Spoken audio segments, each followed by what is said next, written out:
Hello friends, I am Shivani and welcome to my channel introverts life. आज हम Korean drama fated to love you के episode 1 का explaining करेंगे, लेकिन इससे पहले मेरे चैनल को लाइक, सब्सक्राइब एंड कमेंट कर दीजिएगा। So let's start fated to love. Drama की शुरुआत में हम देखते हैं कि एक सुंदर सी मॉडल एक हरे भरे इन्वायरमेंट में एक ऐड की शूटिंग कर रही होती है और वो उसके लिए अपने हेयर वॉश कर रही होती है। तो उसी शैम्पू से उसे इतनी गंदी स्मेल आती है कि वो तभी कट बोल देती है और शूटिंग करने के लिए मना कर देती है। तभी उसका सेक्रेटरी आता है और उससे कहता है कि मैम, हम कॉन्ट्रैक्ट साइन कर चुके हैं और प्लीज़ आप एक बार दोबारा शूट दे दीजिए। लेकिन वो नहीं मानती, मतलब काफ़ी टैंट्रम दिखाती है। और इतने टैंट्रम के बाद जब उसे लगता है कि नहीं यार, करना चाहिए, नहीं तो कॉन्ट्रैक्ट कैंसिल हो जाएगा, तो वो रेडी हो ही रही होती है और फिर अपने ऐड के लिए वापस जा रही होती है। लेकिन तभी एंट्री होती है हमारे सुपर हीरो, हमारे ड्रामा के लीड एक्टर गुन की। और गुन अपना स्टाइल दिखाते हुए मॉडल के पास पहुंचता है और उससे कहता है कि तुम साइड हो। और तभी वो शैम्पू को उठा के खुद ऐड करने लगता है। वो कंपनी का प्रेसिडेंट था तो इसलिए वो इस तरीके से करता है, लेकिन ये बात किसी को पता नहीं होती। और गुन क्या यार पूरे के पूरे अपने बाल वाल धोता है और पूरे के स्टाइल में उसकी सारी की सारी एक्सप्लेन करता है कि इसमें क्या क्या क्वालिटीज़ हैं, और अपने सिक्स पैक्स भी दिखाता है, शर्ट तक खोल देता है और सब देख के हक्के वक्के रह जाते हैं। स्पेशली मॉडल का तो मुँह खुला का खुला रह जाता है, ये है कौन जो मेरे ऐड के बीच में आ गया। और वो इस तरीके से अपने ऐड की जिस तरीके से तारीफ़ें कर रहा होता है। तो इतने में उसका सेक्रेटरी आता है, कहता है सर आप यहाँ पे। तो बताता है कि जिस शैम्पू का आप रिव्यू कर रहे हैं ये उसी के प्रेसिडेंट हैं। और वो इस तरीके से गुस्सा हो जाता है गुन की, ये जो शैम्पू है ये हमारे 3 जनरेशन से बनता आ रहा है। तो भाई मॉडल को लगता है यार वापस जाके सब फटाफट से बात करती हूँ, लेकिन गुन तो सख्त लौंडा है, वो उसकी बातों में नहीं आता और उसे रिजेक्ट करके निकल लेता है। तभी गुन अपनी तारीफ़ करते हुए निकल ही रहा होता है कि सेक्रेटरी उसे बताता है कि सर, चेयरवुमेन को मैसेज आया है कि एक मीटिंग में आपको जाना है। वो हमारी फैमिली मीटिंग है। फैमिली मीटिंग में चेयरवुमेन को दिखाते हैं और सभी फैमिली के एल्डर्स को दिखाते हैं।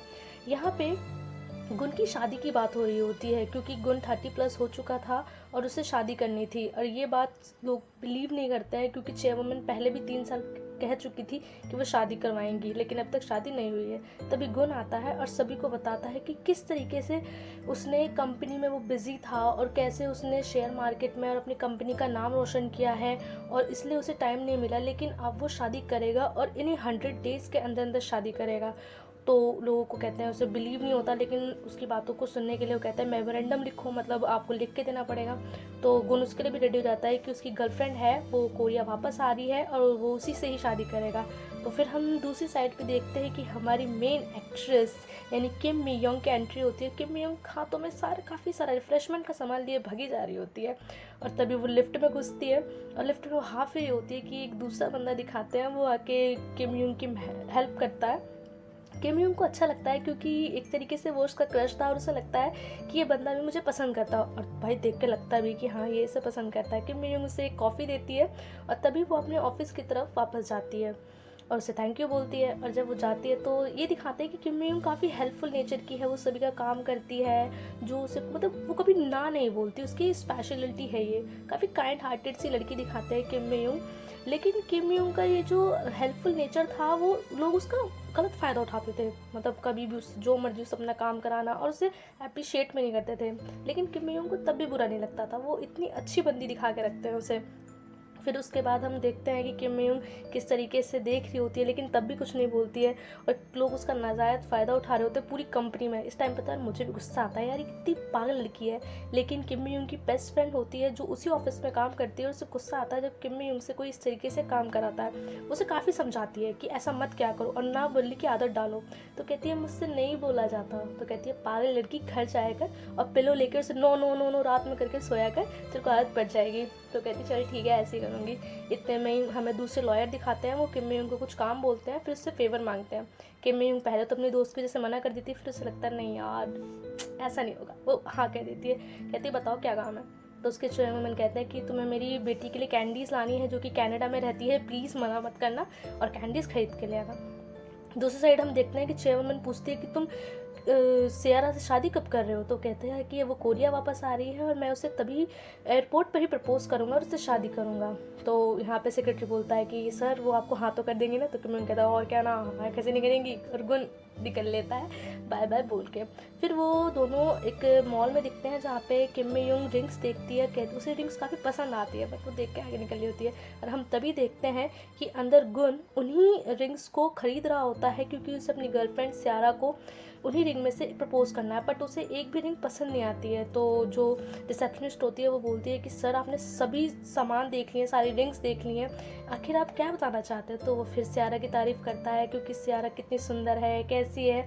सियारा एक बैलेट डांसर होती है न्यूयॉर्क में, तो वो ऑब्वियसली कोरिया से बाहर ही रहती है, और ये दोनों एक दूसरे को 6 साल से डेट कर रहे होते हैं। तो इस बार वो सोचता है कि इस बार तो प्रपोज कर लूँगा, और वो तभी एक रिंग खरीदता है। दूसरी साइड हमें एरोप्लेन में एक दूसरा बंदा दिखाते हैं, इसका नाम डैनियल है। वो लड़की का स्केच बना रहा होता है। दूसरी साइड की लड़की पूछती है कौन है, तो बताता है कि ये मेरी सिस्टर है। तो तारीफ़ करती है, तुम्हारी सिस्टर तो काफ़ी ब्यूटीफुल है। तो कहती है कि नहीं ये मेरी सिस्टर है, लेकिन हम बचपन में ही खो गए थे। दूसरी साइड हम सियारा को देख रहे होते हैं, जो वापस कोरिया जा रही होती है।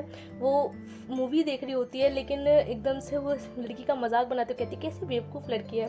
तो डैनियल उससे बोलता है कि तुमने ये इसलिए किया ना क्योंकि मैं तुम्हारे साथ फ्लर्ट नहीं कर रहा हूँ। सियारा कहती है तुम मेरे टाइप के ना ऊपर से नीचे तक नहीं हो, और मैं तुम्हें डेट करूँगी, तुम्हें डेट करना होगा ना तुमसे सबसे अपोजिट बना दूंगी। डैनियल उसकी शक्ल देखता रह जाता है और स्माइल करके छोड़ देता है। फिर हम देखते हैं कि यहाँ पे हमारी प्यारी सी किम मी यूंग कैंडीज़ की शॉपिंग करती है, और उसे कोई फ़र्क नहीं पड़ता कि लोग उससे इतना काम कराते हैं, फिर भी वो अच्छे से सारी कैंडीज़ खरीदती है। वो काफ़ी सारी कैंडीज़ लेती है, और जब वो रिसेप्शनिस्ट पे जाती है तो वो इतनी सारी कैंडीज़ की वजह से उसे एक फ्री में कैंडी देती है। इधर गुन अपनी रिंग को हाथों में लिए मुस्कुराया जा रहा था, हंसे जा रहा था कि आज प्रपोज करूंगा। उधर से किम मी यूंग देखती है कि एक छोटा सा बच्चा गिरने ही वाला था, कि वो तभी उसे बचाने के लिए जाती है, और वो लेकिन उल्टा गिर जाती है, और किम मी यूंग और गुन की एकदम से बॉलीवुड स्टाइल में टकराव सा होता है, और वो घूमते घूमते घूमते गिर ही जाते हैं। और जो गुन की रिंग होती है वो इसी बीच में गिर के नीचे उठ जाती है। जो कैंडी भी गिरती है, लेकिन कैंडी से क्या फ़र्क पड़ता है यार, रिंग थोड़ी महंगी है। और वो फिर एकदम से देखती है कि वो रिंग भागी भागी जा रही है, और दोनों के दोनों किम यूंग और गुन भागते हैं रिंग को लेने के, लेकिन रिंग भी पूरी थी यार, इतना एक्सेलरेशन पकड़ लिया, भगे भगे जा रही है, भगे भगे जा रही है। और वो जाके देखते तो वो जो डॉगीज़ का कोई पार्क सा होता है वहाँ पे वो रिंग चली जाती है। तो किम मी यूंग को भी डर लगता है और गुन को भी लगता है, लेकिन बेचारी किम मी यूंग फिर भी हेल्प कर करके उसकी रिंग ढूंढने की कोशिश करती है, और वो रिंग जाकर एक डेंजर से डॉगी के जो भी उसका एरिया था वहाँ जाके गिर जाती है। और वो कहता है निकालो उसकी रिंग, तो वो कहता है मैं नहीं निकालूंगी, देखना ये डॉगी कितना खतरनाक सा है। तो कहता है मैं तुम्हें पकड़ूंगा, तुम निकालो। और वो जैसे ही उसको निकाल रही होती है, इतने में ही उसका जो बाउल होता है डॉगी का वो गिर जाता है, डॉगी की आँख खुल जाती है, और दोनों फिर जो भागते हैं और जोर जोर से, और कहता है मैं नहीं था, ये थी, लेकिन वो फिर भी डॉगी जो होता है वो गुन के पीछे जाता है, किम मी यूंग के पीछे नहीं जाता, लेकिन फिर दोनों आगे मिल जाते हैं और दोनों जोर जोर के भाग रहे होते हैं। किम मी यूंग को लगता है भाई आज तो बचना है, और उधर गुन गुन को जो क्या नाम है बेचारा थका हुआ था, वो एकदम कहता है यार मैं मर ना जाऊँ, जैसे मेरी 6 की 6 पुश्तें अपने अर्ली एजेस में मर गई थी, ऐसे मैं नहीं मरना चाहता। लेकिन फिर वो सोचता है ये बंदी कौन है जो इतनी जोर जोर के भाग रही है, तो मेरे से भी तेज भाग रही है। तो गुन सोचता है मर जाऊँ ठीक है, लेकिन यार इतनी बुरी मौत कुत्ते से। यार दोनों आगे पहुँचते हैं, देखते हैं कंस्ट्रक्शन का काम चल रहा है, और वो आगे नहीं भाग सकते, इतने में डॉगी आ जाता है। तो जो हमारी किम मी यूंग होती है वो डरती है कि यार प्लीज़ मुझे बचा लो, मुझे बचा लो। गुन कहता है हाँ मैं बचाऊंगा। और फिर वो तभी उसे बचाने के चक्कर में अपना कोट उतारता है और उसे ऐसे डॉगी के ऊपर मारता है जैसे कि बचा ही लेगा, और एकदम से मारता है।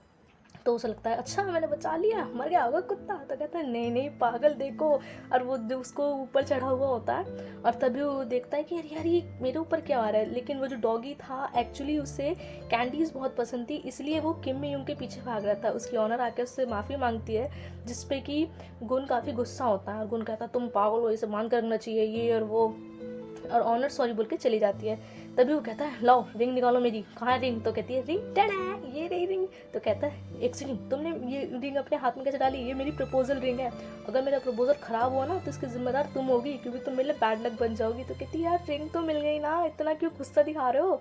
तो कहता है क्या मिल गई, लेकिन किम यूंग जो गुन होता है वो तो पूरे गुस्से में होता है और अपनी रिंग लेके निकल लेता है। किम यूंग कहती कैसा अजीब बंदा था। फिर उसके बाद ही जो हमारा सीन है वो दूसरी साइड शिफ्ट होता है। किम मी यूंग की कंपनी में एक अच्छा काम की वजह से किसी एक एम्प्लॉय को ट्रिप पे भेजा जाना होता है, जिसमें कि मतलब कि इस तरीके से एक वो सेटअप स्टार्ट करते हैं जिसमें देखते हैं कि जिस किसी का नाम आएगा वो ही ट्रिप पर जाएगा। तो फिर जो लॉयर होता है वो सभी के नाम चूज़ करता है, कहता है देखते हैं कौन जाएगा और उसको पूरे के पूरे मकाओ में ट्रिप मिलेगा। तो जो नाम निकालता है तो उसमें नाम निकलता है किम मी योंग। अब किम मी योंग देखते हैं दो किम मी योंग है, कहे अच्छा जी कोरिया में बड़ी सारी किम मी योंग है, लेकिन वो अपनी किम मी योंग निकलती है। लेकिन उसमें 2 लोगों का प्रपोजल होता है और वो कहती है फ्रेंड्स तुम चलो, तो उसकी दोस्त मना कर देती है कि नहीं यार किसी बॉयफ्रेंड के साथ जाना अपने। तो कहती है यार बॉयफ्रेंड कहाँ है, तो जिसे पसंद करती है उसके बारे में सोचती है बट कैसे। और इस साइड हम देखते हैं कि अपना गुन प्रपोजल की पूरी तैयारी कर रहा है कि कैसे वो कल एयरपोर्ट पर मिलेगा, फिर उसको मकाओ लेके जाएगा, यानी कि सियारा को मकाओ में प्रपोज करेगा, क्योंकि वो दोनों पहली बार मकाओ में ही मिले थे। इस बीच में वो डिस्कशन कर ही रहे होते हैं कि वो तभी देखते हैं कि कोई गेट पर है।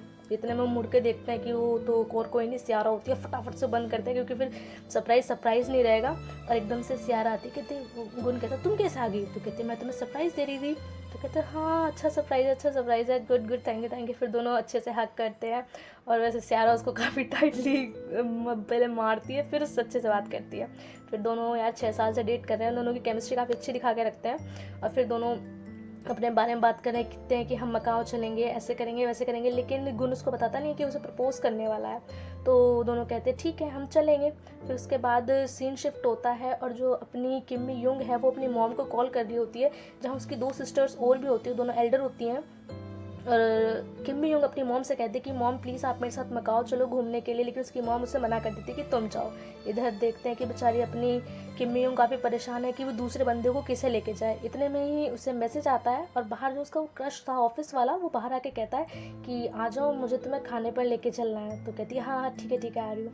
फिर वो उसे डिनर कराने के लिए लेके जाता है, तो वहाँ थोड़ी सी अपनी किम मी योंग शाय सी रहती है, कुछ समझ नहीं आता यार क्या करूँगी, उसका फर्स्ट टाइम होता है। तो जो बंदा होता है वो उसको खाना वाना खिलाता है, उससे अच्छे से बातें करता है। वो थोड़ी सी मतलब नर्वस भी होती है कि यार किस तरीके से कैसे जवाब देना है। वो कहता है कि हम दोनों की थिंकिंग काफ़ी सेम है। तो किम मिंग थोड़ी इससे नर्वस और ज़्यादा हो जाती है, कहता है कोई बात नहीं। लेकिन किम मिंग को काफ़ी अच्छा लगता है। दूसरी साइड हम देखते हैं कि डैनियल एक शो में मतलब कि इसको ना जो डैनियल है ना एक तरीके से मल्टी टाइप वाला बंदा दिखा रखा है, जहाँ देखो कभी कुछ ना कभी कुछ कर रहा है, इतना टैलेंटेड होते होंगे यहाँ, तो मैंने तो नहीं देखा कितना टैलेंटेड। फिर दूसरी साइड जो अपनी किम मी योंग होती है वो काफ़ी खुश होती है कि वो कल अपने क्रश के साथ लंच पे गई थी, वो उसे मैसेज करके थैंक यू बोलती है। तो वो वेट कर रही होती है कि वो क्या रिप्लाई करेगा। तो उधर से रिप्लाई आता है उसके क्रश का कि I also like sweet heart. तो उसे स्वीट हार्ट सुन के बड़ा अच्छा लगता है और उसकी फ्रेंड भी काफ़ी एक्साइटेड हो जाती है, वाह यार अब मेरी फ्रेंड भी सेट हो जाएगी। तो फिर उसके बाद वो सोचती है कि यार ऐसा करना कि तू इसी को ले जा अपने साथ मकाओ में। तो कहती है मैं पूछ के देखूंगी। तभी हम वो दोनों जा ही रही होती है, तो हम देखते हैं कि उसका क्रश सामने जा रहा है। तो किम मी योंग उसके पास जाती है और उससे बात ही कर रही होती है। तो तभी क्रश उससे उल्टा पूछ लेता है कि यार तुम्हारे 2 टिकट हैं, तो क्या मैं तुम्हारे साथ चल सकता हूँ। तो किम मी योंग को तो यही चाहिए था, वो कहती हाँ यार चलो, मैं तो यही वेट करी थी। दोनों को बड़ा अच्छा लगता है क्योंकि ऐसा लगता है उसे कि यार फाइनली अब मेरा भी बॉयफ्रेंड होगा। तो वो काफ़ी खुश होती है और काफ़ी स्माइल कर रही होती है। उसके बाद सीन शिफ्ट होता है मकाओ में, जहाँ पे अपना गुन मकाओ के जो चेयरपर्सन है वहाँ से उनसे मतलब कि एक बिजनेस की डील कर रहा होता है। फिर उसके बाद वो पूरा का पूरा मकाओ में सेटअप देखता है, जहाँ पे वो आज रात सियारा को प्रपोज करने वाला था। उसके बाद वो जाके सारी की सारी चीज़ें देखता है। तो वहाँ पे उससे मैनेजर पूछता है कि सर मैडम कहाँ है। तो कहता है मैडम तो रात को आएंगी, मैं यहाँ सिस्टम देखने आया हूँ कि किस तरीके से कल रात क्या क्या होगा। तो वो देख ही रहा होता है। इसी साइड में हमें 2 बंदे दिखाई देते हैं। वो 2 बंदे हमें नहीं पता कौन है, लेकिन वो इस तरीके से बताते हैं कि क्योंकि गुन ने उनके आइलैंड पे एक कंपनी को ख़रीद लिया था, जिसकी वजह से उनका काफ़ी नुकसान हुआ था। तो उन्हें ऐसे गुन एनिमी लगता है, तो वो गुन को फंसाने की सोचते हैं। तो यहाँ पे अपनी किम मी योंग और उसका क्रश भी मकाओ में आ चुके हैं और वो दोनों पूरे के पूरे रेडी होते हैं कि यार आज तो मतलब फुल मस्ती करेंगे। उधर उसकी फ्रेंड भी उसे वीडियो कॉल करके उसको काफ़ी सारी बधाइयाँ देती है कि यार ये करना वो करना। इतने में ही क्रश आ जाता है। क्रश कहता है चलो। फिर वो दोनों एक बस में जाते हैं और सुबह सुबह मकाओ घूमते हैं। फिर उसके बाद होटल जाते हैं। होटल में सेम उसी होटल में जहाँ पर अपना गुन था और किम मी योंग भी जाती है। यहाँ पे दूसरी साइड एक लेडी दिखाते हैं जिससे उन 2 लोगों ने गुन की फंसाने के लिए बुलाया था। ये एक प्रोसिक्यूटर टाइप लेडी होती है। उसके बाद ये दोनों जो बंदे होते हैं ये किम मी योंग के क्या नाम है रिलेशन में होते हैं, लेकिन वो हमें आगे पता चलेगा कैसे होते हैं। और ये एक बॉटल में कुछ मिलाते हैं, हमें नहीं पता ये क्या है, लेकिन ऑब्वियसली एक नशीली सी दवा होगी जिसकी वजह से कि जो अपना गुण है वो बेहोश वगैरह हो जाएगा, ये अपने जो काम है, जो सोच रखा है उसे कर लेंगे। इतने में ही वो वहाँ से मतलब चल ही रहे होते हैं और वो बॉटल पानी में बाय चांस गिर जाती है, जिससे उन्हें बड़ा दुख होता है कि अरे यार ये क्या हो गया। फिर उसके बाद अपनी किम मी युंग और उसका क्रश, किम मी युंग यहाँ काफ़ी शर्मा रही होती है, शाई होती है कि यार ये मेरा फर्स्ट टाइम है, कैसे होगा कैसे नहीं होगा, लेकिन उसे अच्छा भी लग रहा था कि फाइनली अब वो भी सेटल हो जाएगी, जिसको वो पसंद करती है उसे लगता है कि ये भी मुझे पसंद करता है। फिर वो दोनों होटल में जाते हैं, उनके होटल का जो रूम नंबर होता है वो हमें दिखाया जाता है जिसपे कि 6 होता है। उसके बाद वो रूम में जाते हैं, रूम काफ़ी ब्यूटीफुल सा होता है, वो पूरा रूम देखते हैं, बेड चेक करते हैं कि याओ कितना अच्छा है सब कुछ। इतने में ही जो क्रश होता है उस थोड़ा सा उस तरफ अट्रैक्ट होता है, तो किम युंग थोड़ी और नर्वस हो जाते हैं कि यार ये आज मतलब कि अच्छा होना चाहिए। तो फिर उसे बताती है कि हम होटल घूमेंगे और रात में हम कसिनो में भी जाएंगे। तो कहता है हाँ कसिनो चलेंगे, लेकिन पहले मैं कसिनो देख आता हूँ।